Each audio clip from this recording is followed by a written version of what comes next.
Welcome to OTT junction super singer junior season 10 Saturday எபிசோடுடைய full ரிவ்யூவை தான் பார்க்க போகிறோம். ஸோ இது தேர்ட் 1-on-1. இதில் வந்து யார் ஜெயிக்கிறாங்களோ, இந்த தேர்ட் 1-on-1ல யார் ஜெயிக்கிறாங்களோ அவங்க டைரக்டாக ஃபைனலிஸ்ட்டு. ஒன்றுக்கு மேற்பட்டவர்கள் ஜெயிச்சா ஒரு டை பிரேக்கர் நடக்கும். அதில் டை பிரேக்கர் யாருக்கு நடந்ததுன்னு நமக்கு தெரியும். அது 6வது ப்ரோமோல காமிச்சாங்க. காயத்ரி விசஸ் ஆதியாக்கு நடந்தது. ஸோ அதில் யார் வெற்றி பெறுவா அப்படிங்கிற என்னுடைய கணிப்பையும் நான் நேற்றே சொல்லிட்டேன். ஆத்யா தான் வெற்றி பெறுவதற்கு அதிக வாய்ப்புகள் இருக்கு, அவங்க தான் ஃபர்ஸ்ட் ஃபைனலிஸ்டா இருப்பாங்க அப்படிங்கிறத நான் நேத்திக்கே சொல்லிட்டேன். ஸோ இன்னைக்கு சாட்டர்டே எபிசோட பார்ப்போம். முதல்ல வந்து ரிதன் விசஸ் லயவர்ஷினி. இதுல வந்து ரிதனை பொறுத்தவரைய ரிதன் வந்து ஸ்டேஜில் வந்து நல்லா பண்ணுவார். அதாவது எப்படின்னா இந்த ஷோமேன்ஷிப்னு சொல்லுவாங்க. அந்த குறிப்பிட்ட பாட்டுக்கு அழகாக டான்ஸ் ஆடுறது, மக்களை பார்த்து கையாட்டுறது, அந்த மாதிரி விஷயங்கள் அந்த ஸ்டேஜில் வந்து ஷோமேன்ஷிப் நல்லா கம்பேர். ஆனால் பாட்டில் உள்ள டெக்னிக்கல் விஷயங்கள் அதெல்லாம் ரொம்ப நுணுக்கமாக பாடுவாரா அப்படின்னு கேட்டால் அதில் கொஞ்சம் கம்மியாக தான் இருக்குது. ஸோ இவரோட யார் போட்டிக்கு வந்தாலும் அந்த போட்டி போடுறவங்க ஜெயிச்சிருவாங்க. அதனால தான் இவர் இதுவரை ஒரு ஸ்டார் கூட வாங்கலை. ஸோ 3வது முறையாக அவர் ஸ்டார் ஜெயிப்பாரா அப்படின்னு பார்ப்போம். முதல்ல வந்து அவர் வந்து பாடினது வந்து தீனா படத்துலேருந்து வத்தி குச்சி பத்திக்காதுடா. ஸோ இந்த மாதிரி ஹீரோயிசம் சாங்காக தான் பாடுறாரு.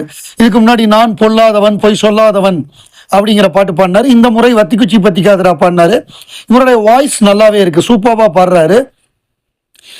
இதுல என்ன பிரச்சனை அப்படின்னா, சித்ராமா அழகா சொன்னாங்க, நிறைய சின்ன சின்ன சங்கதிகள் அதை அப்படியே விட்டுட்டீங்க, அதை நீங்க பாடணும், அதுதான் நீங்க பாடுறதுல ஒரு கம்ப்ளைண்ட் அப்படின்னு சொல்லி ரிதனுக்கு சொன்னாங்க. அதுதான் மைனஸ் பாயிண்ட் அவருக்கு.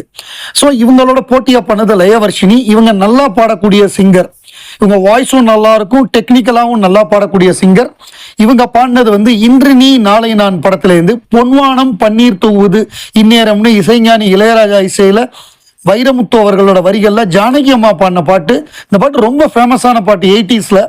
இது ப்ரோமோல காமிக்கப்படாத பாட்டு. லயவர்ஷினி ரொம்ப அழகா பாடினாங்க. ஏன்னா இது ஒவ்வொரு பாட்டும் பயங்கர டீட்டெயிலா டெப்தா இருக்கும், ரொம்ப அழகா பாடினாங்க. இந்த ராகம் கௌரி மனோகரி ராகத்துல நிறைய பாட்டு போட்டிருக்காரு நம்ம இசைஞானி இளையராஜா. உதாரணத்துக்கு சொல்லணும்னா கண்ணா வருவாயா அப்படிங்கிற பாட்டு மனதில் உறுதி வேண்டும் படத்துல இருந்து, முத்தமிழ் கவியே வருக அப்படிங்கிற பாட்டு தர்மத்தின் தலைவன் படத்துல இருந்து, அப்புறம் அம்மங்கோயில் கிழக்காலே அன்னவைய மேற்காலேன்னு சகலகலா வல்லவன்ல டைட்டில் சாங்கு, என் வானிலே ஒரே வெண்ணிலான்னு ஜானி படத்துல இருந்து, அப்புறம் தூரத்தில் நான் கண்ட சொப்பனம்னு ஒரு பாட்டு நிழல்கள் படத்துல இருந்து. ஸோ இந்த மாதிரி நிறைய பாடல்கள் இந்த இந்த பர்டிகுலர் ராகத்துல போட்டிருக்காரு கௌரி மனோகரியில. அதுல வந்து இந்த பாட்டு தான் இது, பொன்வானம் பன்னீர் தூது இந்நேரம். ஸோ இந்த பாடலை ரொம்ப அழகா பாடினதுக்காக ஜானகி அம்மா அவ்வளோ சூப்பரா பாடியிருப்பாங்க இந்த பாட்டை. இந்த பாடல் நீங்க சூஸ் பண்ணதுக்கே உங்களை பாராட்டணும். இந்த பாட்டை நீங்க எடுத்தோன்னே எனக்கு சுர்முகி அப்படிங்கிற சிங்கர் இசைஞானி இளையராஜாவோட ட்ரூப்ல அவங்க தான் இந்த பாட்டை பாடுவாங்க, அவங்க ஞாபகம் தான் வந்தது. ஜானகி அம்மா அவ்வளோ எக்ஸ்பிரஷனை கொட்டி பாடியிருப்பாங்க. இந்த பாட்டை நீங்க சூப்பரா பாடியிருக்கீங்க அப்படின்னு சொல்லி அவங்களுக்கு வந்து கோல்டன் ஷவரை கொடுத்து அவங்களுக்கு வந்து ஒரு ஸ்டார். லயவர்ஷினி முதல் ஸ்டாரை ஜெயிக்கிறாங்க. இந்த 3 ரவுண்ட்ல அவங்களுக்கு ஃபர்ஸ்ட் ஸ்டார். இதுல யார் ஜெயிச்சிருந்தாலும் இது இந்த டைரக்ட் ஃபைனலிஸ்டுக்கான போட்டியில எந்த விதமான மாற்றத்தையும் ஏற்படுத்தல. பட் இருந்தாலும் ஒரு நாள் பர்டிகுலர் டேல நம்ம சுமாரா பாடி இருக்கலாம், இன்னொரு நாள்ல நம்ம நல்லா பாடலாம். அதனால வந்து இந்த கட்டத்திலையுமே நம்மளுடைய முழு திறமையை வெளிப்படுத்தணும் அப்படிங்கிறத யாருமே விட்டுறக்கூடாது. அடுத்ததா நஸ்ரீன் வெர்சஸ் ஆதனாஸ்ரீ. நஸ்ரீன் வந்து ரொம்ப திறமையாக பாடக்கூடிய ஒரு சிங்கர். பெரிய அளவு அது இசையெல்லாம் கத்துக்கல, இருந்தாலும் டக்குன்னு கிராஸ் பண்ணிக்கிறாங்க. ஸோ அந்த நாலேஜ் இந்த சின்ன வயசுல அவங்களுக்கு இருக்கு. ஆரம்பத்திலேருந்தே சூப்பராக பாடுறாங்க. நஸ்ரீனுக்குன்னு தனியான ஒரு ரசிகர் கூட்டமே இருக்கு. அந்த அளவு ஒவ்வொரு சிங்கருமே திறமையா பாடுறாங்க. எல்லாருக்குமே தனித்தனி ரசிகர் கூட்டம் இருக்கு. அதுல குறிப்பா நஸ்ரீனுக்கு அப்படின்னு ஒரு தனி ரசிகர் கூட்டம் இருக்கு. அவ்வளவு அழகா பாடுறாங்க. ஸோ அவங்க சூஸ் பண்ண பாட்டு ரொம்ப உணர்ச்சி மயமான பாட்டு, உணர்வு மயமான பாட்டு.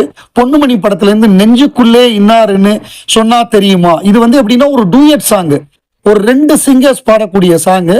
இந்த பாடலை அதுவும் எஸ்பிபி சார் மாதிரியான ஒரு சீனியர் சிங்கர் அவர் டூயட்டா பாடின ஒரு பாடல் ரெண்டு பேர் மேலு ஃபீமேல் ரெண்டு பேர் பாடின பாட்டை ஒரே சிங்கராக நஸ்ரீன் பாடுறாங்க. அதுவும் இந்த பாட்டில் ரொம்ப சிரமமான விஷயம் என்ன அப்படின்னா, மூச்சு பிடிக்கிறதுங்கிறது ரொம்ப கஷ்டம்.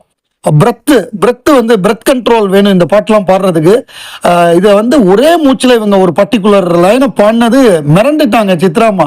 அதை பாடி முடிஞ்ச உடனே சொன்னாங்க, எப்படி நீ இந்த லைனை ஒரே மூச்சில் பாடினேன்னு நாங்கள் மிரண்டுட்டோம், நானும் இமானும் பிரமாதப்படுத்திட்ட அப்படின்னு பாராட்டினாங்க. அந்த அளவு அவங்க பாடலா இருக்கட்டும், அவங்க வரிகளை உச்சரிக்கிற விதமா இருக்கட்டும், அந்த எமோஷனா இருக்கட்டும், அந்த மூச்சை பிடிச்சி பாடுறதா இருக்கட்டும், எல்லாமே சிறப்பா இருக்கு இந்த பாடலை பொறுத்தவரைய. Full marks to Nasreen.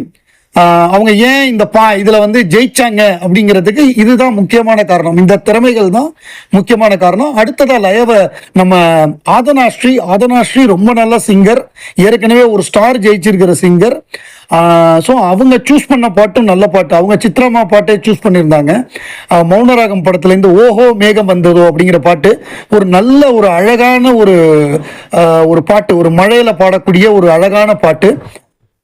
அவங்க வாய்ஸும் நல்லா இருந்தது, நல்லாவே பாடினாங்க. பட் என்ன சிக்கல் அப்படின்னா, ஆதனாஸ்ரீயை பொறுத்தவரைய சின்ன சின்ன நோட்ஸ் எல்லாம் கரெக்டாக பாடலை, அதெல்லாம் வழுக்குது, அதெல்லாம் சரியா நீங்க பாடலை, நீங்க ப்ராக்டிஸ் பண்றப்ப அதெல்லாம் கரெக்டா ப்ராக்டிஸ் பண்ணணும் அப்படின்னு சொல்லி அவங்களுக்கு வந்து சொல்லி கொடுத்தாங்க, எப்படி அதை பாடணும், எந்த இடத்துல தப்பு இருக்குன்னு அதை திருப்பி பாட சொன்னாங்க.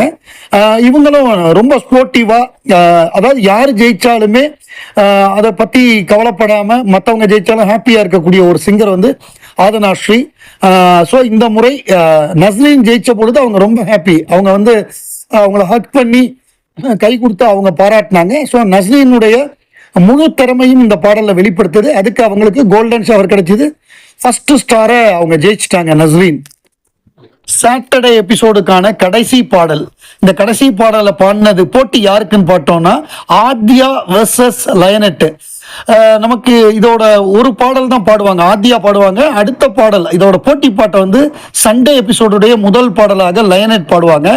ஆனாலும் நமக்கு இதோட ரிசல்ட் தெரிஞ்சு போச்சு, ஏன்னா ஜெயிச்சது ஆத்யா தான். அதுக்கு என்ன காரணம்னா ப்ரமோலையே போட்டாங்க, ஆத்யாக்கும் காயத்ரிக்கும் ஃபைனல் 90 செகண்ட் பாடணும் அப்படின்னு போட்டாங்க. அதனால வந்து நமக்கு இதுல ஆத்யா ஜெயிச்சிட்டாங்க. என்ன காரணம்னா 2 ஸ்டார் லயனட் ஜெயிச்சிருக்காங்க, 2 ஸ்டார் ஆத்யா ஜெயிச்சிருக்காங்க.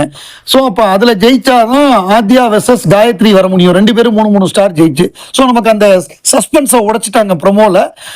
அதனால இது வந்து ஆத்யா ஜெயிச்சதுங்கிறத நம்மளால 100% உறுதியா சொல்ல முடியும். ஆத்யா பாடின பாடல் என்ன அப்படின்னா, இது வந்து ரொம்ப அழகான பாடல். நம்ம MS விஸ்வநாதன், கே பாலச்சந்தர், கண்ணதாசன் இவங்க கூட்டணி. இந்த கூட்டணினாலே ரொம்ப ரொம்ப மறக்க முடியாத மெமரபிள் ஹிட்ஸை கொடுத்தவங்க.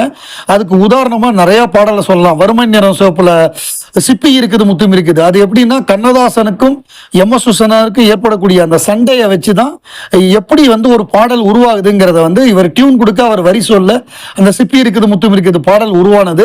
அப்புறம் அதே மாதிரி ஒரு சண்டையில தான் கவிஞர், நம்ம இசையமைப்பாளர், மெல்லிசை மன்னர் MSV எல்லாமே தத்தகாரத்தை வந்து தத்தகாரன்னு சொல்லுவாங்க, அதை அவர் வந்து லா லா லான்னு சொல்லிட்டாரு.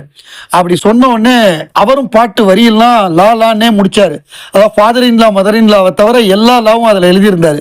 வான்நிலா நிலா இல்ல உன் வாலிபம் நிலான்னு. அப்படிப்பட்ட ஒரு கூட்டணி. அந்த கூட்டணியில உருவான பாடல் தான் தில்லுமுள்ளு படத்துல ரஜினிகாந்த் வந்து முறையா மீசை எடுத்துட்டு நடிச்சிருப்பாரு. அதாவது 2 கேரக்டர், ஒரு கேரக்டர் மீசையோட இன்னொரு கேரக்டர் மீசை இல்லாம அப்படின்னு பொய் சொல்லுவார், ஒட்டு மீசையை ஒட்டிக்கிட்டு. அண்ணன் தம்பி ஐயம்பேட்டை, அறிவுடை நம்பி, கலியபெருமாள், சந்திரன், இன்னொருத்தன் இந்திரன் சொல்லி பொய் சொல்லுவார். அதுல ஒரு பாட்டு கற்றுக் கொடுக்கக்கூடிய ஒரு கேரக்டர் தேங்காய் சீனிவாசனோட பொண்ணு மாதவிக்கு. அந்த கேரக்டர்ல போய் இவர் பாடுற மாதிரி ஒரு பாடல் சிச்சுவேஷன். அதுல தான் இந்த பாட்டு. ராகங்கள் 16 உருவான வரலாறு, நான் பாடும்போது அறிவாயம்மா, பல 100 ராகங்கள் இருந்தாலும் 16 பாட பதமானதுன்னு சொல்லி ரொம்ப அழகான பாட்டு. ஆபேரி ராகத்துல MSV பிரமாதமான கம்போஸ் பண்ணியிருப்பாரு. கண்ணதாசன் சூப்பரா எழுதியிருப்பாரு. SPB பூந்து விளையாண்டுருப்பாரு. ரஜினிகாந்த் ஸ்டைல காமிச்சிருப்பாரு அந்த பாட்டுல. அவ்வளவு அழகான பாட்டு. அதை வந்து ரொம்ப அழகா, ரொம்ப டீட்டெயிலா, ரொம்ப நுணுக்கமா ஆத்யா பாடினாங்க. அவங்களுக்கு இதுல கோல்டன் ஷவர் கிடைச்சிருக்கிறதுல எனக்கு ஆச்சரியமே இல்லை. ஸோ அவங்க வந்து 3வது ஸ்டாரையும் இதன் மூலமா வெற்றி பெற்றுட்டாங்க அப்படிங்கிறது மகிழ்ச்சியான விஷயம்தான். ஸோ சண்டே எபிசோடில் யார் டைரக்ட் ஃபைனலிஸ்ட்டுங்கிறது நாளைக்கு தெரியும். அதை நாளைய ரிவ்யூவில் பார்ப்போம்.